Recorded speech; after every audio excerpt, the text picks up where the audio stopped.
I've set myself an insane challenge of swapping my way up to owning a supercar. And with this being the third car of the series, I don't think I'm doing too bad. To say that I started out with a battered old Vauxhall Astra SRI that I bought for £150. But it isn't as easy as simply swapping, because each car I swap, the risk increases. Oh no. Are we on fire? Luckily, with the Astra, it just needed a few minor repairs to get back in a roadworthy condition. I then swapped the Astra on for a Volkswagen Golf GT TDI with a blown turbo, which I replaced and got the car back running. We've got power, it's actually working. I decided to do a few upgrades and modifications to the Golf just for some fun, along with getting the welding sorted and the paintwork. And then I got offered something that I couldn't turn down. Which is this, a Mercedes CLS320, which in my opinion is a massive step up from that Volkswagen Golf. But of course, this car did come with its issues. Because on the way back from swapping for the Mercedes, the car went into limp mode.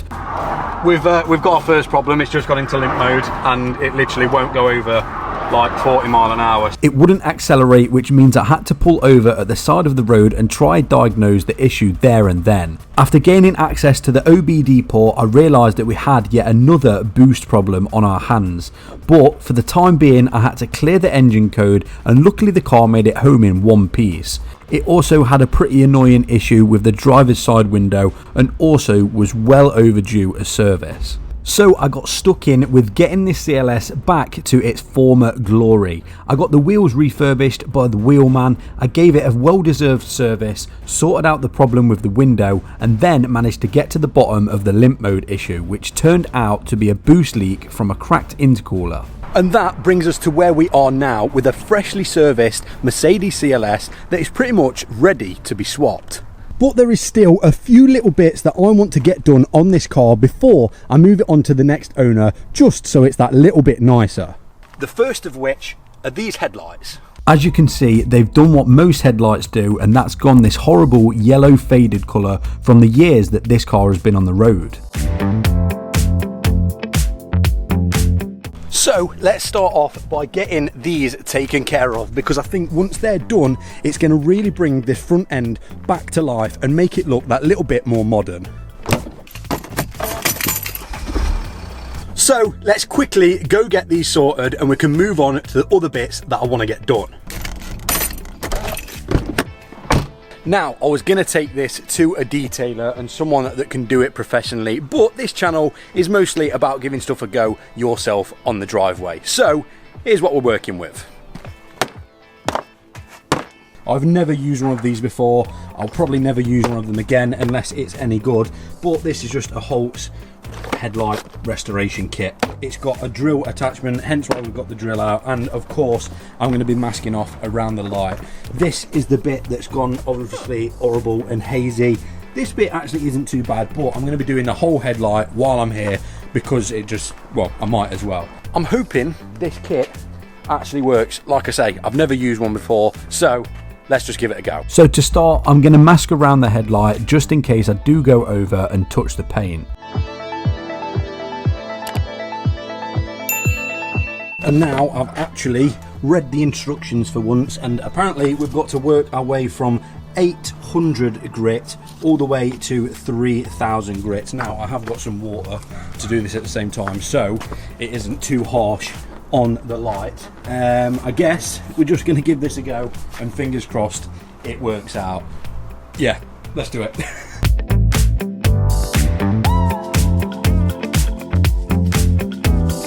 So I'm going to work my way up from 800 grit all the way up to 3000, making sure to keep the lens wet when I'm sanding. But it didn't go so smooth because I ran into a little bit of an issue. Right here, it literally looks like it's kind of like burnt the pad and it's just left it on the headlight. I don't know whether that will come off when I start buffing it, but that is the next step, is to get the, obviously, compound and this buffer, and hopefully this light comes up looking brand spanking new. If it doesn't, then I am going to have to find someone that can actually do it professionally, because I mean, I've tried at that point. But, I mean, so far, if that does polish up nice, it does look better than that one. So, let's find out. So I'm going to get the compound on the buffing pad, put it all over the headlight, and remember to apply even pressure all over to get the best result. And now when I compare the one that I haven't touched to the one that I've just finished, there is actually a huge difference and it looks almost brand new. All I need to do now is apply the sealant that was provided with the kit.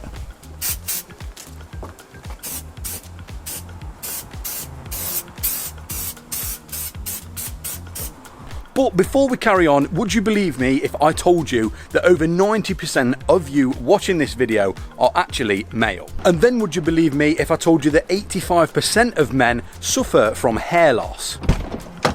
Now, if you are one of them, then don't worry, because I have teamed up with today's video sponsor, Manual, to give you guys a solution.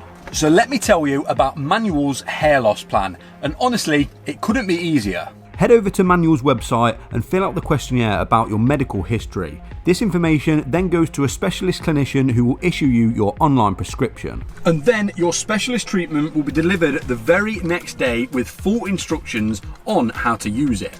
You can also talk with a medical specialist anytime you need via email, online chat, or by the phone. And of course, I've managed to get you guys a little discount code, so if you are one of those men that are suffering from hair loss and want to do something about it, then hit the links in the description below and use the discount code JC55YT to get yourself a massive 55% off your first treatment. So if you want to stay confident and keep your hair on your head, then hit them links in the description and you won't regret it. So now that I've done the driver's side, it only makes sense to go ahead and do the passenger side. And with a little bit of magic with the video editing, here it is, all finished, looking brand spanking new. Well, I've got to be honest, I was not expecting them to turn out as good as they have done.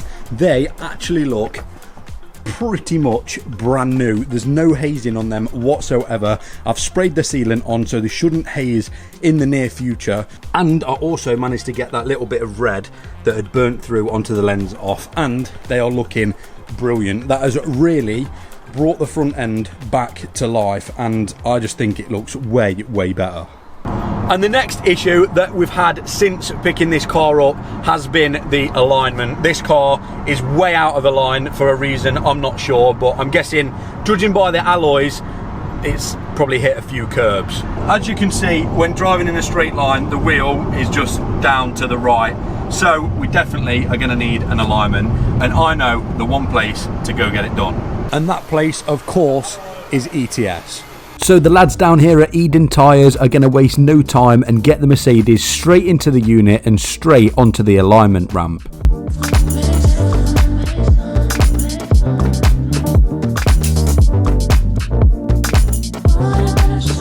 And here you can actually see how bad the alignment was before we got the alignment done. And now he's going to make a few adjustments to get this car driving in a straight line again.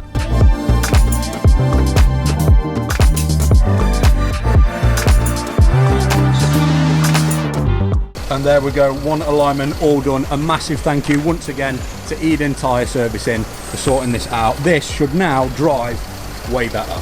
I'll leave the links to Eden Tyres and Servicing down below in the description. They have branches all over the East Midlands and further. Now let's get home and carry on with what I want to get done on this Mercedes. Now, just like every car in this series, I can't keep hold of them forever. And this Mercedes was never going to be a car that I took further by modifying and upgrading that bit more. But there are still two things left to do on this Mercedes before we put it up for swaps. And I'm hoping that we can get it swapped in this video. But I don't think we've done bad at all. We've made these headlights look brand new again. We've sorted out this window issue to put it back on the runners, and we've also taken care of that horrible boost leak that was putting the car into limp mode. So once again, we've taken a car with a few issues, fixed them all ourselves, and we're now left with a Mercedes CLS320 that is pretty much perfect. But with that being said, there is two things left that I want to do to this car to make it that little bit better for the next person that is willing to swap with me. So let's go get them done. So I'm heading over to Sheffield to see the guys at Reg Plate King, but not only am I going to get some plates made, we're also getting something else done. So not only are we down at Reg Plate King to get some number plates made, the traditional 150 to 150,000 plates, we are also here to see Danny and Emily to get the Mercedes tinted. Now, a few people were a bit sceptical about tinting a car like this, but I just think it looks a little bit better having a slight tint on the rear windows. We're not doing the front ones to chav it out, just the rear windows. It just gives it that little bit of a sportier kind of look. So we've come to the one and only Tint My Ride in Sheffield. These actually operate out of the same building as Reg Plate King, so while you're getting your plates done, you can get yourself tints on your car. So I'm going to leave Danny and Emily to crack on, and then we'll show you what it looks like afterwards.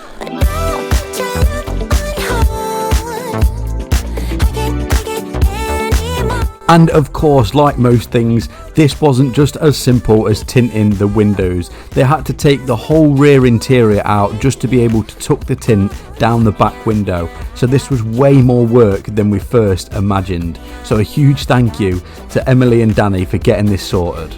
So while Emily and Danny sort that Mercedes out, because it's a way bigger job than we thought, we're going to make up the traditional 150 to 150,000 pound number plates and get them on the Merc. That's one thing that's been letting it down since I've got the car, is the number plate. So of course we're at Reg Plate King, that if you didn't know, you can use the code J3ESE and get yourself discount here, but we're going to make these up now and get them on the Mercedes. Now I know that these aren't technically road legal and they are show plates because they don't have the postcode in the bottom right, but everything apart from that is fully legal. I can't actually stick them on the back because on Mercedes they actually have 4 little screw holes that stick out, so you can't actually stick them down. So we're going to have to drill them, unfortunately, but we got them on, and also the front one, of course. And just like that, he has worked his magic, and I just think that makes the car look way more modern. It just makes it look way sportier, and it just modernises it, doesn't it? I just think it just looks nice like that. I think it looks a bit AMG kind of esque. That's the one. And of course, a massive thank you to Danny and Emily at Tint My Ride. I'll leave their links in the description. They've absolutely busted it on this car because all the back needed to be stripped out, and they obviously put it all back in, and it is looking, well, like they've never even touched it, except we've got perfect tints all around. I know a few people were a bit skeptical of me doing it, but I'm really glad I've done it now. I just think it looks, yeah, just looks a lot nicer like this. And now that's done, that is pretty much everything that I want to do to this car without taking it too far and ruining it. So let's get back home and get this car up for swaps. And that is now the Mercedes CLS320 complete. If I do any more to it, it's going to ruin it and it's going to devalue it. So I think we should leave it as it is and actually put this car up for swaps. I'm really intrigued what we're going to get offered. If we get offered anything, I know this is a bit of a niche kind of market for these cars, maybe the more mature market, but I guess we'll have to see. So I'm going to take some pictures, get it on the internet and see what we get offered. So I'm going to grab some pictures of the Mercedes CLS and make sure I take my time when taking them. The better the pictures, the more attention and the more people that are going to be interested. It's probably the best tip I can give anyone when trying to sell or swap a car. Take time taking your pictures. No one wants to buy a car that no one can be bothered to take any pictures of it. So I got them up on Facebook, and it wasn't long before we had a few offers. Two things have happened now. One, we've been offered loads of cars on Facebook Marketplace, and two, I've actually realised that maybe the CLS, although it is still worth way more than that Volkswagen Golf that we swapped it for, the CLS may not be worth as much as I thought, which isn't a problem. See, there's one here with a little bit higher mileage. That one is going for £2,800. There's one on 123,000 miles. That is going for 2,000. Don't get me wrong, here there's one on 98,000, but that is from a dealership. That comes with warranty, etc., etc. That one is up for 4,000. So, with me being a private seller, I'm going to say that the CLS is probably, if I was to sell it privately, I'm going to value it at anywhere from like 2,750 to 3,000. So we're in that kind of ballpark. The Golf was probably worth about 1,500, so we're winning either way. So that means that I'm looking for something that is maybe in the price range of 3,000 to 4,000. So let me show you what we've been offered so far. So for those people that don't know, I just put my swap cars on Swap and Sale Cars UK. There's literally 82,000 members in here. So here's my advert, and let's have a look at the comments. There's 102 comments on this post. So we've got an ST3 running 360 brake. This guy hasn't replied, so I mean that's probably worth about 5-6 grand. I'd highly doubt they'd swap for this.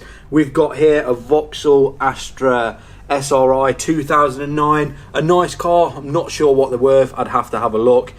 We've got this Mark 6 Golf GTD, which has loads of problems and also has pretty bad bodywork, so that could be something that I actually go for, because I do want something that is good for content. Someone that's offered a BMW 530D 2008. We've got Audi A4s, we've got A4 Cabriolets, we've got, there we go, there it is. We could go all the way back and get what the car we started with, so we're probably not going to do that one. We've even had a Ford Transit, literal camper van. We've been offered loads of stuff, so I'm going to sit here for a bit and have a good look through these and see if I can find one that I think is going to be good for content, but it's also going to be an upgrade. It has to be an upgrade, because if I downgrade, you guys are going to lose faith in what I'm actually trying to do here. So it has to be an upgrade, preferably a little bit newer, so we're kind of working our way up the value tree kind of ladder. So I've got to pick wisely. And like I say, each swap is a bit of a risk, because the car could end up being an absolute, like, it could end up being broken to the point where it's not repairable and I have to start again. It could be a car that you guys literally do not care about and do not click the videos anymore. So each car is a bit of a risk. So I'm going to sit here and have a good look through these and see what I think the right choice is.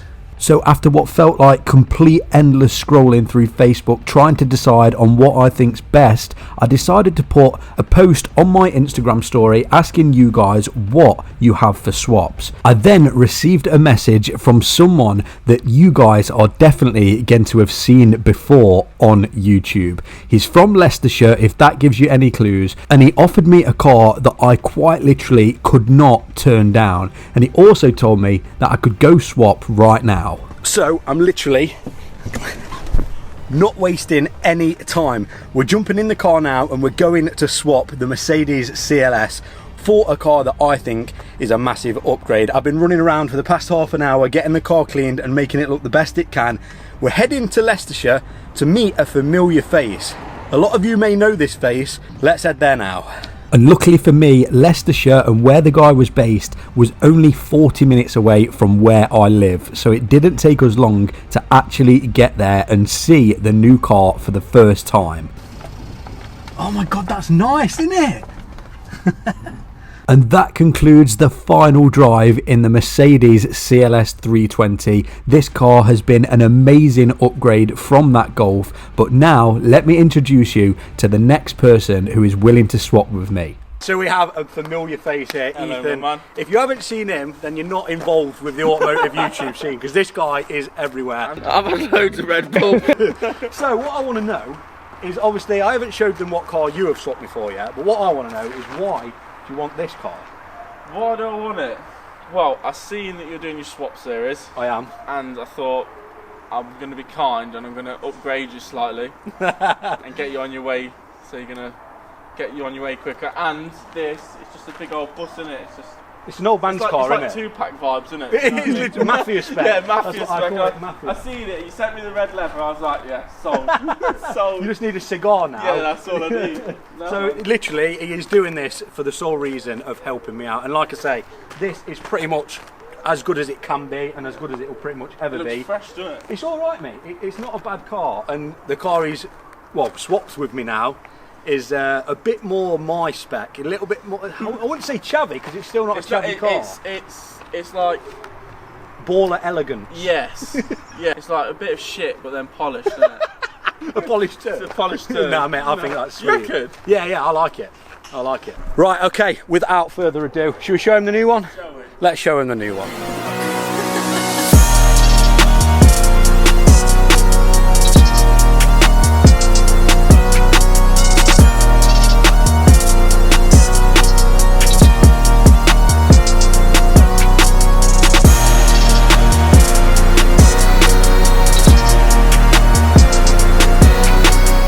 So here we have it, a Mercedes. I know, another Mercedes. This one is a E350 and it is very, very nice. As you can see, these look way more modern than what they actually are. This is a 2009 plate, so it is an upgrade and it is obviously worth quite a bit more than the CLS. If you look at these from behind, I just think they look absolutely amazing.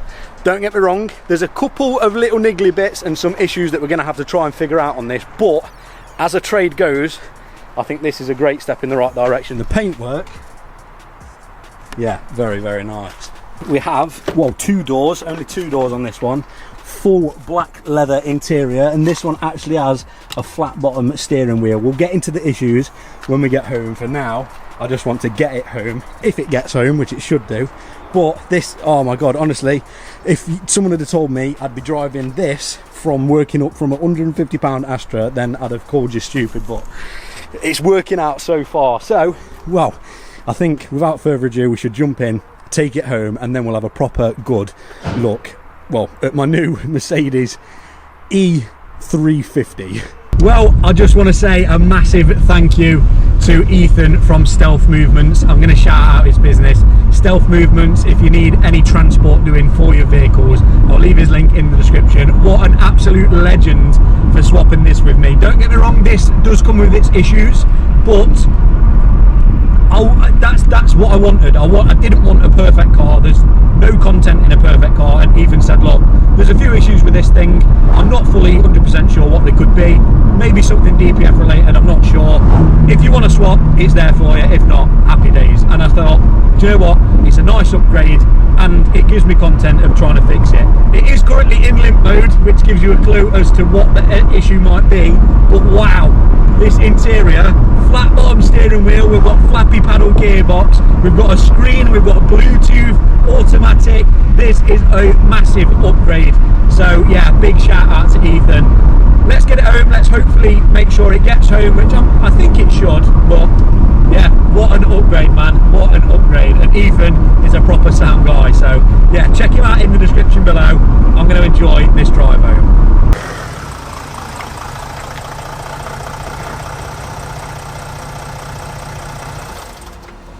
Well, I've said it before and I'll say it once again. I cannot believe that from a Vauxhall Astra we are now here. This is honestly a massive shock to me, and I'm so grateful that you guys are enjoying this series and have got faith in me of not giving up and actually getting to that end goal of a supercar. But it's got a few issues, but I'll get to them a little bit later in the video. For now, I just want to show you around because it's absolutely mind-blowing that we've managed to get here in 4 swaps. The spec on this car for a 2009 vehicle is absolutely insane. The stuff that this has got is ridiculous.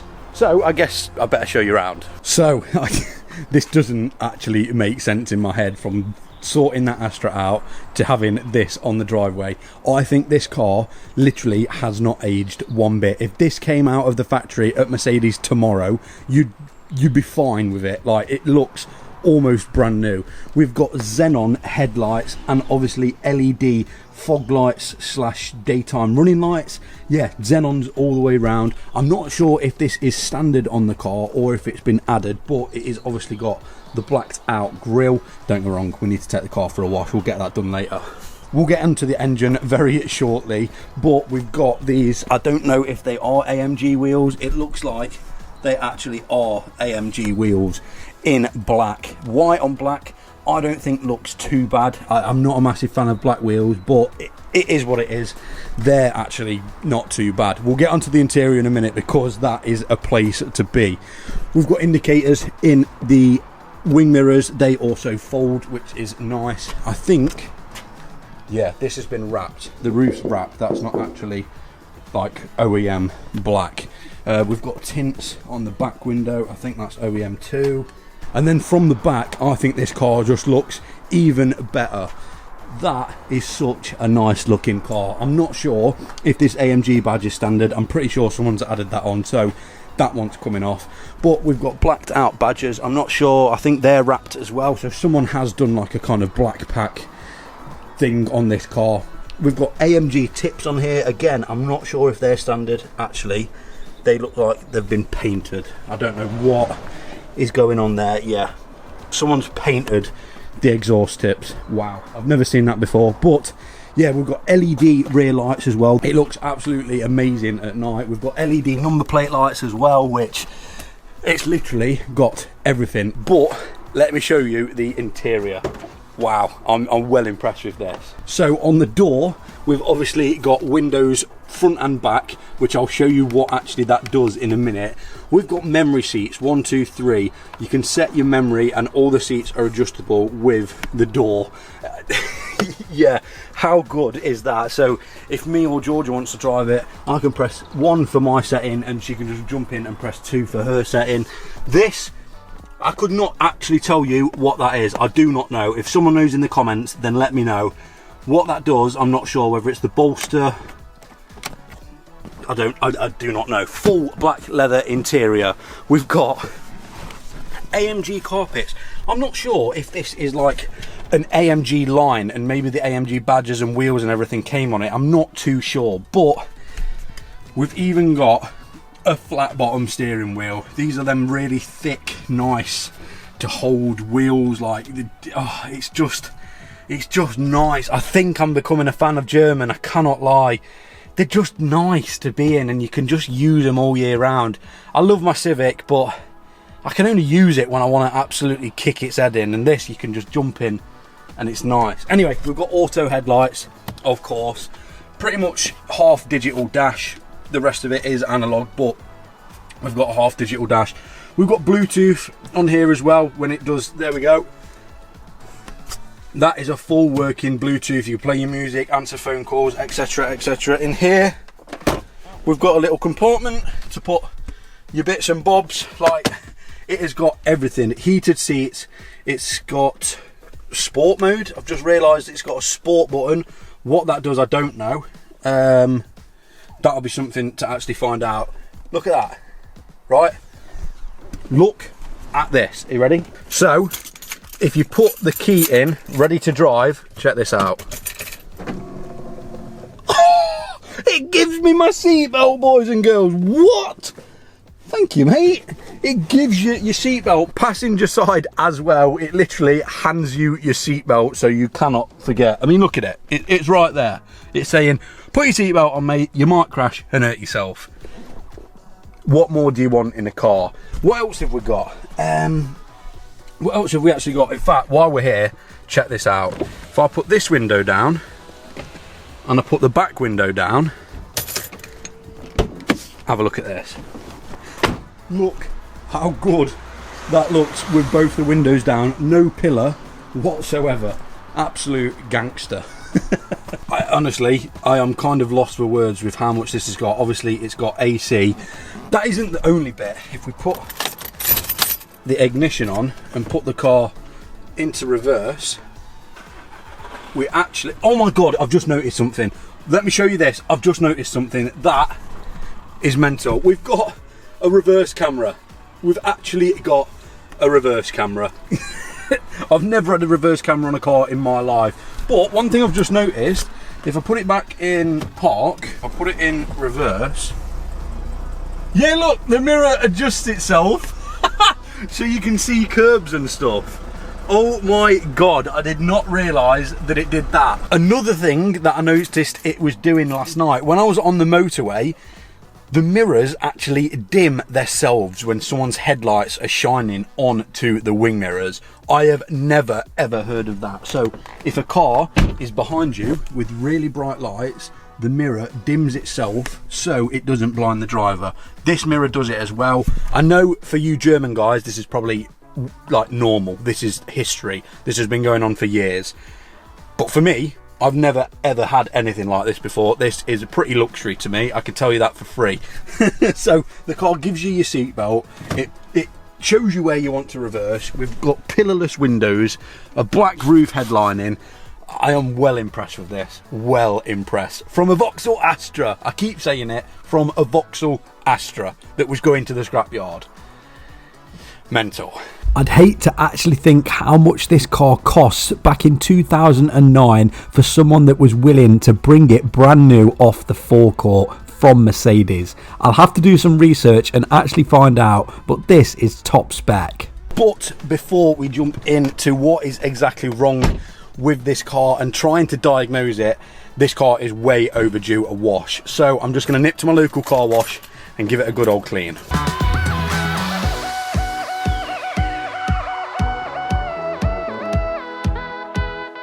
And just like that, the Mercedes is looking pretty much immaculate. Now let's head back to the driveway and I can tell you exactly what is wrong with this car. And I think I may have found one more issue.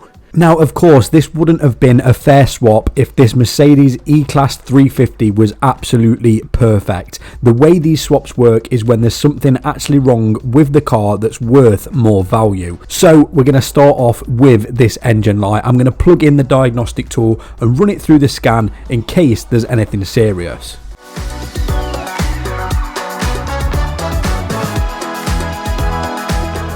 And although it does look like there is loads of fault codes and loads of problems with this car, bear in mind that a lot of these can be stored in the ECU from a previous problem that is now actually sorted.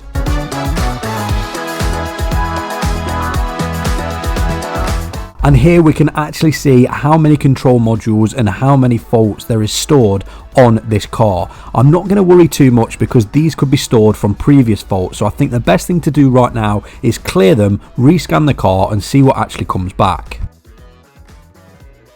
And now they're all cleared, I'm going to rescan the car, and as you can see now, we only have 4 fault codes on that engine control module, which is less than half of what we had before. The first one is the reversible emergency tensioning. Like, what? Not a clue what that is. Something with low voltage. Yeah, I literally, if anyone knows what any of that means, that's pretty much foreign. Engine control module, we have 4 fault codes, or is that, yeah, we've got 4 fault codes, which are them. Something to do with the right rear door, which, I mean, clearly this does not have, so that's a bit weird. And a couple of other ones. So what I'm going to do is I'm just going to take a picture of these just so I can do some later research. But for now, that engine light has stayed off, so let's just take it for a drive and see, well, if it comes back on, and if it does, how quickly it comes back on and what it has come back on for. And after about a 15-minute drive, I was actually quite surprised. Okay, for now, the engine light hasn't come back on. I am expecting it to come back on because it did say that there was a vacuum problem at some point, so that isn't really one of them that will fix with just clearing the code. For now, it hasn't come back on. You also may be able to hear one of the other problems, but we'll get into that a little bit later. For now, the engine light's not on. I've put it in sport mode. I'm going to put my foot down and just see if it comes back on.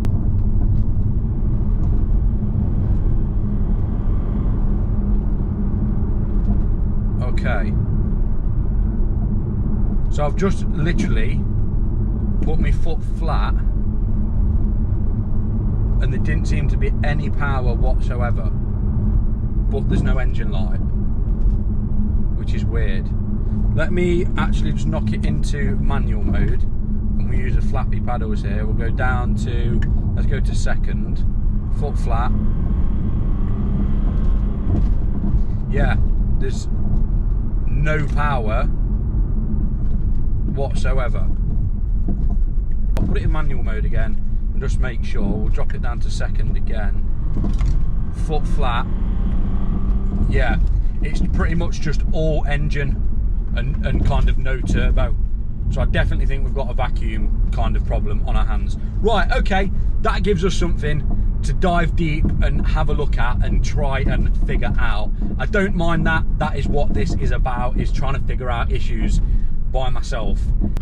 That being said, you can probably hear what the next problem is.